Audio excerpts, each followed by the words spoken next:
Darsi. Bu. Afifah. Astagfirullahaladzim. Umi. Umi maaf, jangan salah sangka Umi. Tadi kita nggak sengaja ketemu. Permisi. Rehan, Umi mau bicara sama kamu. Bicara masalah apa, Umi? Umi kepengen kamu tuh menikah. Umi mau cariin jodoh buat kamu.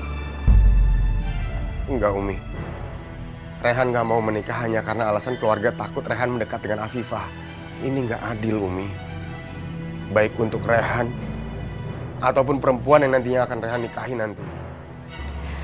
Tapi ini kan untuk kebaikan kamu. Kalian nanti bisa ta'aruf sampai kamu betul-betul mengenali perempuan itu dan kamu bisa belajar untuk mencintai dia.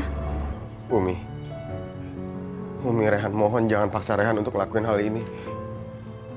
Umi tahu Rehan udah cukup menderita dengan kehilangan Afifah, menikah dengan Abah.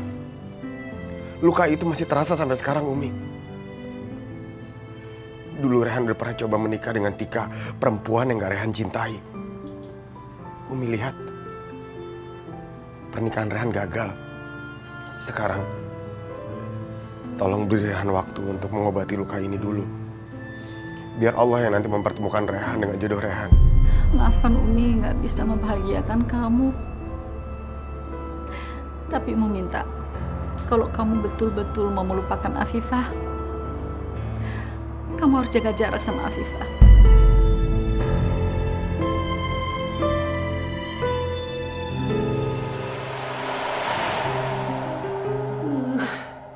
Kalau Rehan tidak mau menikah sama perempuan lain, aku tidak akan dapetin sebagian hartanya si Asep.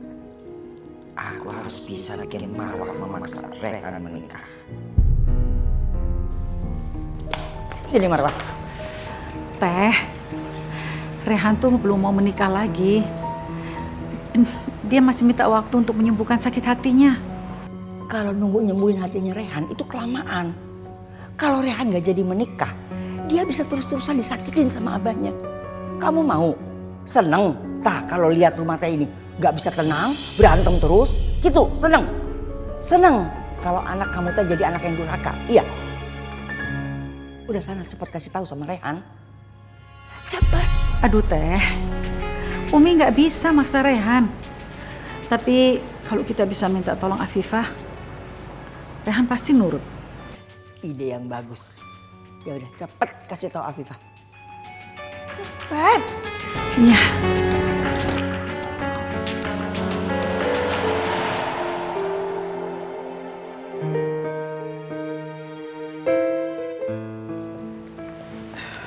Kamu lagi mikirin apa? Enggak Umi, nggak mikirin apa-apa kok. Ada yang mau Umi bicarain sama aku? Iya, soal Rehan. Kita sama-sama tahu sikap Abah belakangan ini sama Rehan udah makin menjadi-jadi. Udah berantem terus. Umi khawatir kalau Abah sampai khilaf dan dia mencelakakan Rehan. Umi nggak tahu kalau Abah sudah melakukan itu. Umi kepengen Rehan menikah dengan perempuan lain. Ya, supaya Abah nggak curiga lagi sama dia. Dan mungkin mereka udah nggak akan berantem-berantem lagi. Umi, Mas Ran itu udah pernah menikah, tapi gagal. Dan Abah juga tetap aja bertengkar sama Mas Rehan terus setiap hari.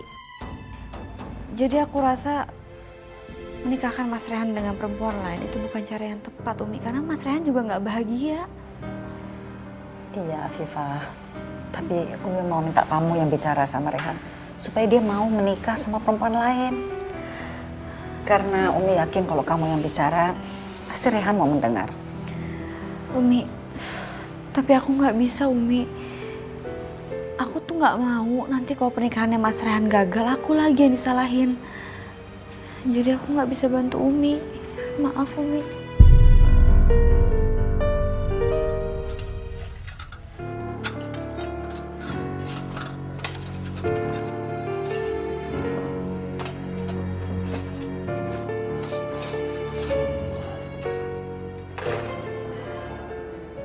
Kerjain kuli-kuli itu. Terserah yang mana aja. Bikin seolah-olah mereka kecelakaan. Tapi kamu harus ingat. Jangan sampai kena laki-laki yang sedang mengawasi pembangunan itu. Setelah itu, kamu pergi. Tinggalkan mereka. Setelah kamu kerjain semuanya, tinggalkan ini.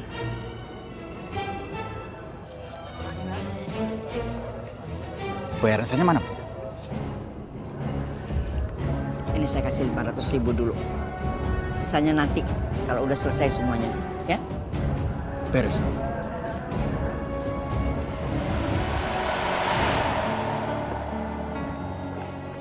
Ini kok, Bang.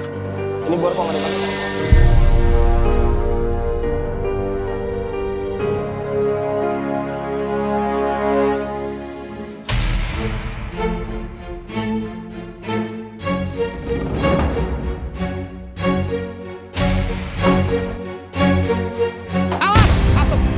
Astagfirullahaladzim.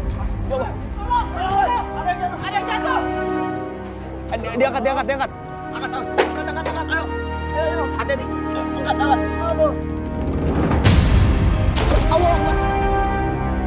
Allah Akbar. Ayo, bawa ke rumah sakit.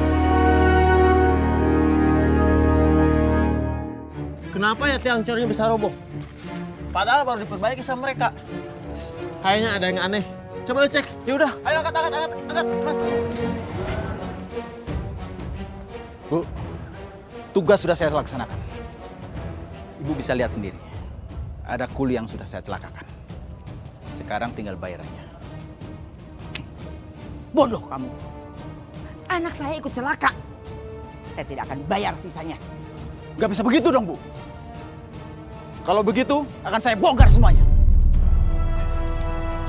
Ini sisanya. Cepat tinggalkan tempat ini. Jangan sampai semua orang jadi curiga. Cepat pergi.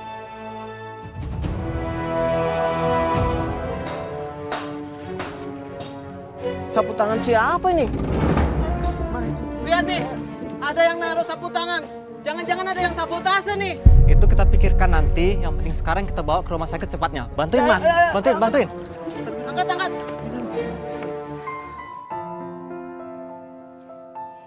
Ningsih. Ningsih, Iya, Umi. hari ini ada jadwal tausiah nggak?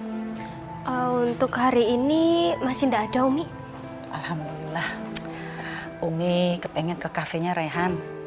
Umi pengen lihat bagaimana ya perkembangan renovasinya kafenya dia. Jadi sekalian ngobrol-ngobrol sama dia. Ya.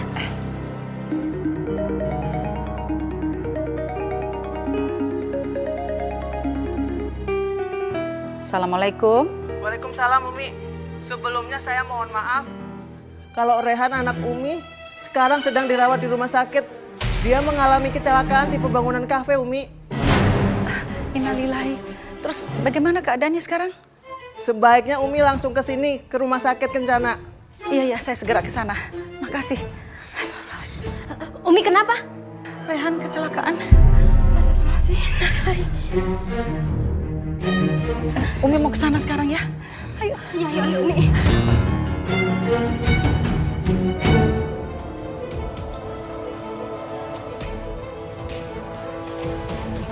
Assalamualaikum, Umi. Waalaikumsalam.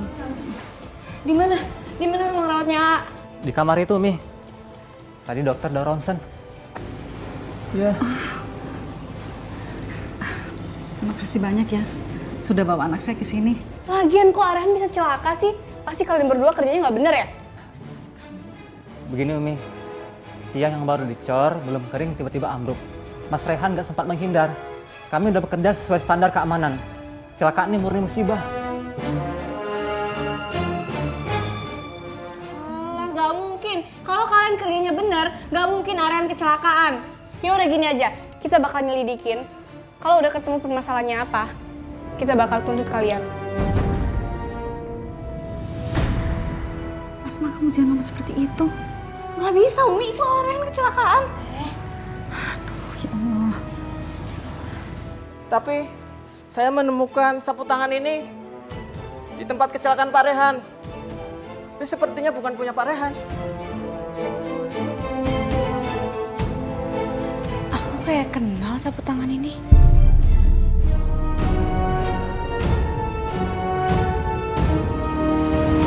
Abah, ini sapu tangannya. Oh iya. Abah harus meeting nih cepetan ya. Pagi-pagi ini nggak boleh telat. Ya. Jalan dulu ya.